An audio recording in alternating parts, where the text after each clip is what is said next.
What is a blue water vessel? Because I don't know of any two sailors that would agree on the definition of a blue water boat, and most real sailors would rather fight than change their minds or even agree to disagree.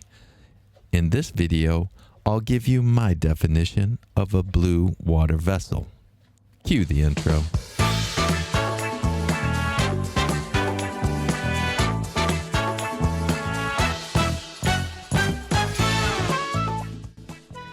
In order to have days like this, you're going to have days like this. This is Tips on Tuesday. We're going to talk about what to do, when to do it, and how to do it. Stay tuned so you don't feel like doing this. If you like these videos, please subscribe and give us a like. And if you have anything to add to the conversation or any questions, please leave them below. Let's get ready to rumble. First, why would anyone need a blue water vessel? One word: weather. Since we usually can obtain a fairly accurate weather forecast for between 3 and 5 days, you need a blue water boat to make crossings of more than about 500 nautical miles. If you always have a good weather window, and if every forecast was perfectly accurate, 15 knots of wind with seas of 0.5 meters for the next 21 days, then anyone could cross any ocean, go anywhere on any boat. Let me put it a different way. You can go off-road in your 1976 Datsun B210, and unless you do something stupid, you will probably make it back to the pavement. But when going off-road, would you rather be driving a Datsun B210 or an F350 4x4? Which vehicle is going to keep your family safe? Which vehicle is going to give you the best chance of getting you and your family back to the pavement? I think the answer is obvious, but I have met many real sailors that have a much different opinion than mine. You have to make up your own mind what you feel is important for you and your crew and your family. Now, for my definition of a blue water boat. First, build quality. I know many real sailors that think that a Beneteau, Jeanneau, Hansa, Hunter, and Lagoon make good blue water boats. And I'm not here to say that they aren't blue water boats. But when I hear about boats losing their rudders in the middle of the ocean, or bulkheads breaking, or just the boat making a tremendous amount of noise when in large seas, this makes me question build quality. It's not when a problem happens to just one boat, but when many boats of the same make or design are afflicted with similar problems or issues. So you need to do your research and look at the design characteristics of each boat you are considering for your blue water boat.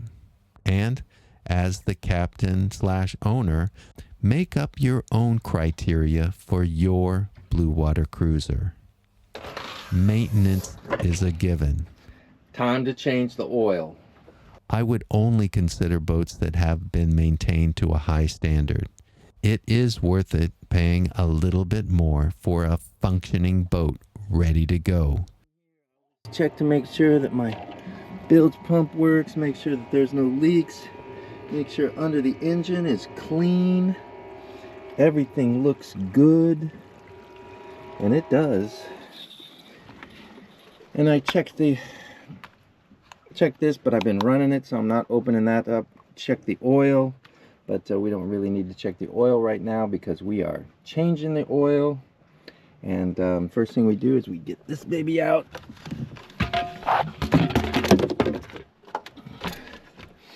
You ain't gonna save money by purchasing a piece of ship and spending a year of your life fixing her up in a boatyard or marina. You need to have something that's ready to go day one. It seems that even new boats these days aren't ready to go day one. I know of several people that have bought new boats only to sit in a marina for more than a year, getting warranty work completed. Maintenance is a given, but maintainability should be considered a must. The boat has to be designed in a way that can be easily maintained, because if it's not, it probably won't get maintained properly. So if changing the impeller or the oil or the filters isn't easy, things just might not get done on time. When looking for your blue water boat, ask questions. How do you change the impeller, the oil, the filters, the water maker membranes? How do you clean the bilge? How to? You should be asking all those questions. If they can't answer the questions, something's wrong. The propeller and the rudder should have protection. Look at the ML54 and the ML Super Marmu. The rudder is protected from an oncoming log by the keel, and it's a skeg hung rudder, which is one of the things on my list of blue water attributes. The prop is also protected by the keel in several directions, and it's also a good idea to have a rope cutter for more protection for your prop, drive, and engine. The shape of the hull. One has to think about speed and comfort of the crew at sea. A flat-bottom boat might be a bit faster, but how comfortable will the crew be when moving through heavy seas at different wind angles? A full keel boat would be much more comfortable at sea, but harder to maneuver and very slow. There are compromises in every boat, and only you and your crew can make these judgments on what's right for you. Cat versus mono is a very long discussion, but let's just say it's a completely different motion in the ocean. In my opinion, cats are much better at anchor and monos are much better at sea. With that in mind, if you're going to be on anchor most of the time and fairly short passages in between, the cat is a much better choice. If you're planning to circumnavigate, I think the mono is a better choice. Tankage. That's the amount of fuel, fresh water, black water, and gray water that the boat can hold. The ML Super Marmu holds 600 liters of fuel, 1,000 liters of fresh water, and two 60-liter black water tanks, one for each head. And gray water is drained into the bilge and pumped out by the bilge pump. I like this because the bilge pump is going off almost daily, and you will know fairly quickly if it's not working. High water alarm in the bilge is a must, so you will quickly know if something's wrong. 1,000 liters of fresh. That's plenty of water for me. If I was full with 1,000 liters in the tank at the start of the 21-day passage, a shower or two a day, no problem. Fuel. You might never have enough fuel on board. We needed extra fuel when we lost our masts 4 days into the Atlantic crossing and required 2 fuel drops to make it to Martinique. But 600 liters of fuel should do. And remember, our diesel engine is our backup, not our primary source of propulsion. The primary would be the sails. Just make sure that you have tankage capacity that you and your crew deem necessary for the type of sailing that you're going to do. Aquarius, an ML Super Marmu 2000, is the boat that fits my requirements. What's yours? Leave them in the comments below. Watertight compartments. The ML Super Marmu has 5. The engine compartment, the front, the back, the front and back cabins. I have heard stories of Beneteaus getting hit by waves while med-moored against a wall, cracking the aft hull and sinking. No watertight compartments? It doesn't meet my requirements for a blue water boat. Sails. I have a crew of 2, the Admiral and me. If any one sail is too big that we can't manage it, it's too big. So that's why I like a catch rig.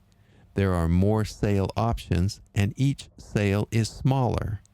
On a 53 boat, the main mast would be between 3 and 5 meters taller on the sloop rig compared to a catch. The sail area of the Genoa and main would be significantly larger on a sloop as well. This brings up the Bayesian. All the other boats of this design have a catch rig. Just makes you go, Somebody wanted to have the highest mast, and that's what happens. I'm not saying a sloop is not a blue water boat. I'm just saying that for the type of sailing that I do, with the crew that I have, the catch rig works much better for me. But if you want to go offshore, make long crossings, have several sail plans and backups just in case the worst happens. Sailing. If you have to leave the cockpit to make a sail change or reef, then it does not fit my type of sailing. I don't want me or my wife to have to leave the safety of the cockpit to reef a sail at night, or have to leave the cockpit for sail changes. I want to do everything from the safety of the cockpit.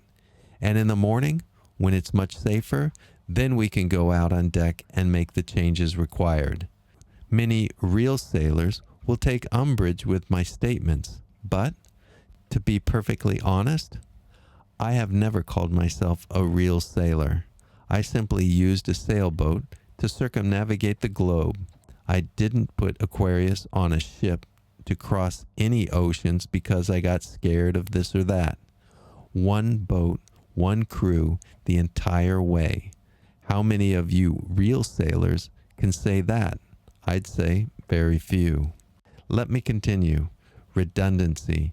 You may carry enough water to make a long crossing, but you need a water maker to make your life easier. While you're visiting all those foreign ports, you don't want to have to go ashore and carry water back to your boat. You're not going to be comfortable taking less showers to conserve water. Forward-looking sonar. This is your redundant depth sounder, and it shows you the slope of the depth in front of your vessel. I once said that I wouldn't insure a vessel without a working forward-looking sonar because it saved Aquarius twice. I believe the forward-looking sonar is mandatory on my blue water boat. The one I believe is the best, it's the EcoPilot Professional forward-looking sonar. The link is below and you can get a discount if you use the link and ask for the Aquarius discount. Spares. You need to have oil and filters and all kinds of spares just in case something breaks at sea. You need tools. You need all kinds of tapes, adhesives, sail material, sail tape, sail thread. If something breaks, you need the tools and the materials to repair it on board. It doesn't have to be a perfect fix.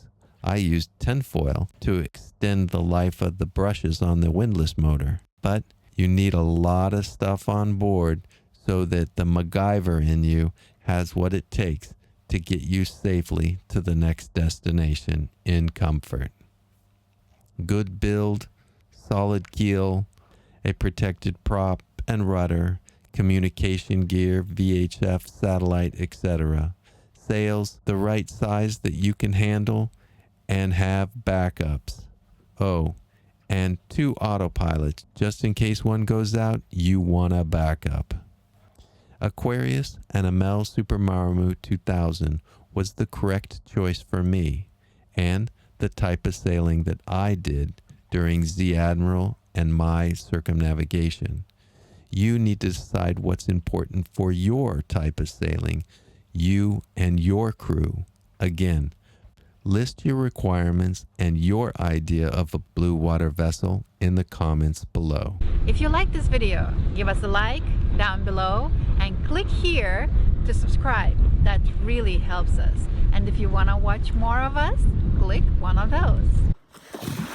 They said they came from Spanish